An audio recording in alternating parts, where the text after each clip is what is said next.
Tanah longsor terjadi setelah wilayah Kecamatan Sinjai Tengah diguyur hujan deras selama 2 hari. Bahu jalan poros menumbuk longsor sepanjang kurang lebih 20 meter dan menyeret rumah panggung milik Yusuf ke sungai.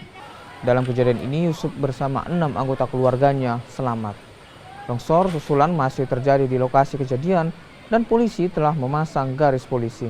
Sementara pemilik rumah bersama anggota keluarganya kini mengungsi ke rumah kerabat. Waktu kejadian ini siapa orang di rumah ini? Itu punya rumah di bawah. Tapi enggak apa-apa ya orangnya? Enggak apa-apa, kita cepat dia lari naik di sini. Berapa orang Bu di dalam syuting kan? Tidak salah itu 7 orang. Iya, satu rumah. Suami istri? Iya, anaknya, kemana-mana. Korban ada mengungsi di rumah keluarga. Tapi untuk sementara rumahnya tidak bisa ditinggali di? Ya, sama sekali tidak bisa ditinggali karena sudah mengalami rubuh, terkena longsor. Memang hujan Bu semalaman Bu?